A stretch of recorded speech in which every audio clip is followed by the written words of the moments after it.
നമസ്കാരം. നമസ്കാരം. ഞാൻ എന്താ പേര്? എൻ്റെ പേര് നിസാർ. എവിടെ താമസിക്കുന്നത്? ഞാൻ കാരാളൂണ് ഇലവമൂട്. എന്തായിരുന്നു കേൾക്കാറ് വിഷയം? അങ്ങനെ പ്രത്യേകിച്ചൊന്നുമില്ല. അവനെ ഇങ്ങനെ നമുക്ക് തടിപ്പണിയാ ജോലി. ഇങ്ങനെ ഒരു പുള്ളിയും കൊണ്ടുവന്ന ഈ കാലം തെറ്റി പുള്ളി ഭാഗ്യം പോലെ ശരീരത്തിൽ അടിച്ചില്ല, എന്നാലും വേറൊരു മരത്തിൽ കയറി തോള് ഇടിച്ചായിരുന്നു. അങ്ങനെ ആസിലൊക്കെ പോയി 10,000 രൂപയൊക്കെ മുടക്കിയിട്ടാണ് ലാസ്റ്റ് ഇടത്ത് ഇവിടെ വന്നത്. ഞാൻ പറഞ്ഞു, കേട്ടേ നിനക്ക് നമ്മൾ അടുത്തൊരു പയ്യനുണ്ട് വളവെന്ന സ്ഥലത്ത്, നീ അവിടെ പോയി തടയില്ല.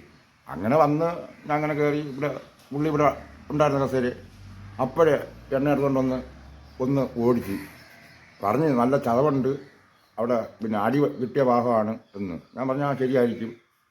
3ൻ്റെ ഒന്നല്ല 2ൻ്റെ ഒന്നും വരെ എനിക്ക് വേദനയില്ല, ഒന്നുമില്ല. അത്ര കൈപുണ്യമാണ് ഈ ശരീരം. എന്താണ് കാര്യങ്ങൾ നടക്കുന്നത് എല്ലാവരും പറയുന്ന വെച്ചാൽ അങ്ങനെയാണ് ഇങ്ങനെയാണ്. പക്ഷേ നമ്മളിവിടെ എത്രയെങ്കിലും വേദന, പിന്നെ വടക്ക് മലപ്പുറത്തുനിന്ന് കോഴിക്കോട്ട് നിന്ന് കണ്ണൂരിൽ നിന്ന് ഇവിടെ ജനങ്ങൾ വന്നുകൊണ്ടിരിക്കുകയാണ്. കാര്യം അവർക്ക് ഇതൊരു ഭേദമായിട്ടാണ് അവർ പിന്നെ അവർക്കുള്ള ഫാമിലിയിൽ വേറെ വല്ലൊരു സംഭവം വെച്ചാൽ പറയാം, ഇന്ന സ്ഥലത്ത് പോയി നിങ്ങൾ അവിടെ നല്ലൊരു പയ്യനുണ്ട്, അവൻ തടവും. അങ്ങനെ രോഗം അറിഞ്ഞ് വന്നുകൊണ്ടിരിക്കുകയാണ്. നമുക്ക് മുറ്റത്തുള്ളവർക്ക് വരുന്നുണ്ട്, മണോ ഇല്ല ഗുണവും ഇല്ല. പക്ഷേ വെളിരാജ്യങ്ങൾക്ക് അങ്ങ് പിടിച്ച്